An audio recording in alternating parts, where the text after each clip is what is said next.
Hello welcome to the course of object oriented programming. तो आज के इस लेक्चर में हम वेरिएबल्स के कॉन्सेप्ट को देखते हैं कि वेरिएबल्स क्या होते हैं इन टर्म ऑफ प्रोग्रामिंग। सही, मैथमेटिक्स में वेरिएबल का अलग कॉन्सेप्ट है थोड़ा, और प्रोग्रामिंग में थोड़ा अलग कॉन्सेप्ट है। तो हम देखेंगे कॉन्स्टेंट्स क्या है, वेरिएबल्स क्या है, rules of writing different variable names, variable declaration and variable initialisation. तो यहाँ पे आप देखें सबसे पहले कॉन्स्टेंट्स। कॉन्स्टेंट्स हमारे पास क्या है? Fix values. फिक्स वैल्यूज जो चेंज नहीं होंगे। अभी आप देखेंगे यहाँ पे अगर आपके पास एक 20 वैल्यू है, so 20 is always 20। You cannot say is like 20 is equal to 30। 20 will remain 20। तो ये आपके पास एक फिक्स वैल्यू है इस इक्वेशन में, और 5 भी एक फिक्स वैल्यू है जो चेंज नहीं होगा। 5 इज ऑलवेज 5। और यहाँ पे आप देखें अगर y, तो y यहाँ पे आपके पास एक वेरिएबल है। तो y का वैल्यू अभी हमें फॉर एग्जांपल अगर नहीं पता, तो y का वैल्यू 2 भी हो सकता है, 4 भी हो सकता है, 6 भी हो सकता है, कुछ भी हो सकता है। तो y में आप कोई भी वैल्यू स्टोर कर सकते हैं। इसका मतलब ये है कि 5 एंड 20 ये चेंज नहीं होंगे, इसी वजह से हम इनको कहते हैं कॉन्स्टेंट्स। अच्छा, मैथमेटिक्स में ये है कि वो कांस्टेंट चेंज नहीं होगा, लेकिन प्रोग्रामिंग में हम क्या कहते हैं कि जब आप प्रोग्राम को कोई एग्जीक्यूट करते हैं, तो ड्यूरिंग द एग्जीक्यूशन अगर किसी भी चीज़ का वैल्यू फिक्स रहे, सेम रहे, तो उसे हम कांस्टेंट कहेंगे। ऑन द अदर एंड अगर आप वेरिएबल को देखें, तो यहाँ पे आप देख सकते हैं वेरिएबल में पहले से ही दो आपके पास सिलेबल है। Variable it means changeable. So variable का वैल्यू चेंज हो सकता है। मैथमेटिक्स में आप कह सकते हैं कि ऐसे आइटम्स जिनके वैल्यू अगर आपके पास चेंज हो रहे हों, तो उनको हम वेरिएबल कहते हैं। जैसे अगर आप यहाँ पे देखें एक्स एंड वाई, तो एक्स और वाई आपके पास इनके वैल्यूज चूंकि अभी हमें नहीं पता, तो ये चेंज हो सकते हैं, इनके वैल्यू कुछ भी हो सकते हैं। तो मैथमेटिक्स में हम ये कह सकते हैं कि वो चीज़ें जिनके वैल्यू चेंज हो रहे हों उन्हें हम कहते हैं वेरिएबल्स। लेकिन प्रोग्रामिंग में हम ये कह सकते हैं कि ऐसे क्वांटिटीज़ जिनके value during the execution of program, जैसे ही आप किसी प्रोग्राम को रन करेंगे, तो during the execution of program अगर उनके वैल्यू चेंज हो रहे हों, तो हम उन्हें क्या कहेंगे? वेरिएबल्स कहेंगे। तो वेरिएबल को आप क्या कहेंगे कि वेरिएबल बेसिकली आपके पास मेमोरी लोकेशंस होते हैं, स्टोरेज लोकेशन या मेमोरी लोकेशन, जहाँ पे आप किसी चीज़ को रख सकते हैं। जैसे ये अगर आपके पास एक कोई कंटेनर है, इस कंटेनर में आप फॉर एग्जांपल कोई चीज़ रख देते हैं, 5 10 20 कोई भी वैल्यू अगर आप रख रहे हैं, तो ये एक वेरिएबल हो सकता है, लेकिन इसका कोई अपना फिक्स वैल्यू नहीं है। तो वेरिएबल को अमूमन आप क्या कहेंगे? A variable is a memory location. उस वैल्यू में change during the execution of program. ये रहा। तो वेरिएबल का जो अपना नाम है वो हमेशा सेम रहता है, लेकिन उसमें जो क्वांटिटी है वो वेरी कर सकता है। जैसे अगर हम कह सकते हैं कि a is equal to 5 for this line, इस लाइन में a का वैल्यू 5 है। नेक्स्ट लाइन में हम कह सकते हैं a इज इक्वल टू 10, तो वो वैल्यू रिमूव होके इसकी जगह पे ये आ जाएगा। तो ये अगर आप इस इक्वेशन को देखेंगे, इसमें अगेन x एंड y जिनके वैल्यूज अभी भी हमें नहीं पता और वो चेंज हो सकते हैं, कुछ भी हो सकते हैं, तो हम उन्हें क्या कहेंगे? वेरिएबल्स। अच्छा, प्रोग्रामिंग में वेरिएबल के नाम को लिखने के कुछ रूल्स हैं, उन रूल्स को आपने फॉलो करना है। फर्स्ट करेक्टर अमूमन आपके पास एक अल्फाबेटिक करेक्टर होना चाहिए। First character of variable name can be a digit. आप कोई भी वेरिएबल नेम ऐसा नहीं लिख सकते जिसका पहला आपके पास जो करेक्टर है वो डिजिट हो। जैसे अगर हम फॉर एग्जांपल num1 लिखते हैं, नंबर 1, तो ये एक परफेक्ट वेरिएबल नेम है। हम इसको ऐसे नहीं लिख सकते 1 num, क्योंकि first character can be a digit. Besides this, special characters such as arithmetic operators like hashtag, asterisk, ampersand, इनको भी हम एज अ वेरिएबल के नाम में हम ये यूज नहीं कर सकते। जावा के जो अपने रिजर्व वर्ड्स हैं, कुछ रिजर्व वर्ड्स जैसे इफ है, एल्स है, क्लास है, इसके साथ बहुत सारे ऐसे आइटम्स हैं जो पहले से रिजर्व्ड है, उनके काम को बताया गया है कंपाइलर को, तो उनको आप as a variable name use नहीं कर सकते। अच्छा, एक और चीज़ ज़हन में यहाँ पे होनी चाहिए कि there should be no space between variable names. अगर आप फॉर एग्जांपल इस तरह का कोई वेरिएबल लास्ट नेम, अगर आप इस तरह से कोई स्ट्रिंग वेरिएबल ले लेंगे, तो यहाँ पे स्पेस आपने कभी नहीं रखना। स्पेस अगर आप चाहते हैं फिर भी स्पेस हो तो आप क्या करें, यहाँ पे एक अंडरस्कोर लगा दें। या इसका भी एक और अप्रोच है जिसे कहते हैं camel case approach. Camel case approach में आप क्या करेंगे, last name, so first again जो इस वर्ड का फर्स्ट करेक्टर है उसको अगेन आप कैपिटल करें। तो ये आप फिर इजीली इसको पढ़ सकते हैं एज कम्पेयर टू अगर ये इसको मैं इस तरीके से लिख लूं तो इसको आप एक सिंगल वर्ड समझ के पढ़ेंगे। तो कैमल केस अप्रोच को भी आप यूज करेंगे।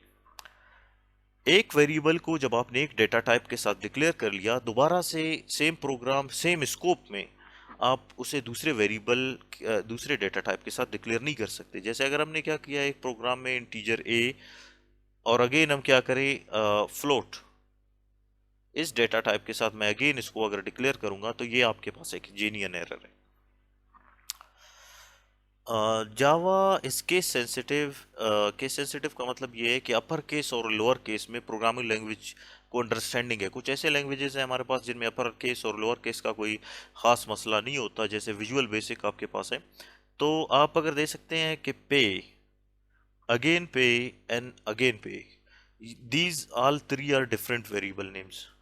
ये एक अलग वेरिएबल नेम है, और अगर आप इसके किसी इंडिविजुअल करेक्टर को अपर या लोअर केस में चेंज करेंगे तो वो अलग वेरिएबल नेम बनेगा, और ये आपके पास एक अलग वेरिएबल नेम है। तो अगर आप फॉर एग्जांपल किसी जगह पे लिखेंगे इंटीजर ए, तो आप बाद में system dot out dot print, आप अगर ये वाला ए यहाँ पे लिखेंगे तो ये आपके पास एक एरर होगा। That's it. अच्छा, वेरिएबल को जब भी आप अपने प्रोग्राम में यूज करना चाहते हैं तो सबसे पहले आपको ये पता होना चाहिए कि डिक्लेरेशन ऑफ वेरिएबल, इसका एक अपना सिंटैक्स है। सिंटैक्स क्या है कि सबसे पहले आपने क्या करना है, data type and then variable के नाम को लिखना है। डेटा टाइप आपके पास कोई भी टाइप हो सकता है, कि स्टोरेज टाइप आप उसे कह सकते हैं कि आप किस तरह का डेटा यूज करना चाह रहे हैं, जिसमें आपके पास इंटीजर जैसे फिक्स वैल्यूज हैं, फ्लोट आपके पास है, फ्लोट में आप जो प्रिसीजन टाइप वैल्यूज हैं पॉइंट वाले उनको, जैसे ये यहाँ पे 5 10 इस तरह के फिक्स वैल्यूज, यहाँ पे आप क्या करते हैं 3.1416, ये पॉइंट वाले जो वैल्यू है वो फ्लोट रखेंगे। अगर आप कोई करेक्टर डेटा टाइप रखते हैं, करेक्टर में जैसे आपके पास है ए एक इंडिविजुअल करेक्टर है, जी आपके पास एक इंडिविजुअल करेक्टर है, प्लस आपके पास एक करेक्टर है, ये सारे करेक्टर हो सकते हैं। या string data type, string data type में आप कोई नाम वगैरह रख सकते हैं, जैसे अली है, खान है, etc। तो ये आपके पास डिफरेंट डेटा टाइप, मतलब स्टोरेज आपको ये बता देते हैं कि जो स्टोरेज आप यूज करना चाहते हैं उसका टाइप क्या है, whether that is integer, float, character, string, boolean, etcetera. सबसे पहले आपने डेटा टाइप बताना है and then variable name. So variable name में आपने यही ख्याल रखना है कि जो रूल्स हमने पढ़े थे उन रूल्स को फॉलो करते हुए आपने वेरिएबल का नाम बताना है। जैसे अगर हम नम के नाम से कोई एक वेरिएबल नेम बनाना चाहते हैं, सो इंटीजर सबसे पहले data type and then variable.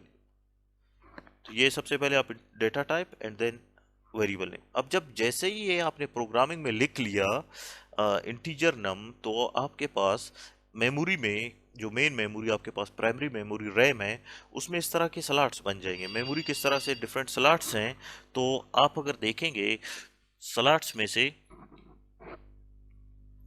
नम खासकर एक वेरिएबल नेम है, और इसके साथ ये स्लॉट उसी पर्टिकुलर वेरिएबल नेम को अलॉट हुआ है, और ये इसका साइज है जो हमने इंटीजर रखा था फॉर एग्जांपल। अभी तक इसमें कोई वैल्यू नहीं है। जब आप इसको इनिशियलाइज कराएंगे, इनिशियलाइज का मतलब ये है कि इक्वल ऑपरेटर या अरिथमेटिक असाइनमेंट ऑपरेटर यूज करेंगे। जैसे इनिशियलाइजेशन प्रोसेस में आप क्या करते हैं, integer num and then num is equal to 56। अब जब हमने जैसे इक्वल लगा के इसमें कोई वैल्यू स्टोर करना चाहा, तो आप देख सकते हैं नेक्स्ट स्टेप में वही स्लॉट है आपके पास, वेरिएबल का नाम नम है और ये उसका साइज है, यहाँ पे वो वैल्यू आके स्टोर हो गया। तो आप इसको चेंज कर सकते हैं। तो इनिशियलाइज डिक्लेरेशन स्टेप क्या था कि डेटा टाइप, वेरिएबल नेम, सही है। और इसके बाद अगर आप इसको इनिशियलाइज करना चाहते हैं, so variable name equal and then any specific value, कोई भी वैल्यू आप वहां पे रख सकते हैं। लेकिन ये आपने ख्याल रखना है कि जो डेटा टाइप आपने रखा है उसी डेटा टाइप का ही वैल्यू होना चाहिए। तो ये था आपके पास कि डेटा आप किसी वेरिएबल खुद क्या होते हैं, कॉन्स्टेंट्स क्या होते हैं, वेरिएबल के नाम को लिखने का तरीका क्या है, जो रूल्स हैं, और इसके अलावा कि किसी वेरिएबल को आप डिक्लेयर कैसे करेंगे और डिक्लेयर करने के बाद आप उसको इनिशियलाइज कैसे करते हैं। Thank you. तो यहाँ पे मैं भी आपको बता देता हूँ कि किसी वेरिएबल को डिक्लेयर करने का प्रोसेस क्या था। सबसे पहले आपने क्या करना है, डेटा टाइप,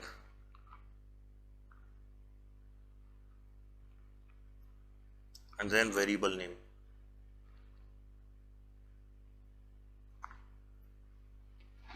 सबसे पहले आपने डेटा टाइप बताना है। डेटा टाइप जैसे हमने बता दिया इंटीजर, और साथ में वेरिएबल नेम आपके पास है जी में कोई वैल्यू आप स्टोर करना चाहते हैं, तो ये रहा आपके पास डिक्लेरेशन स्टेप।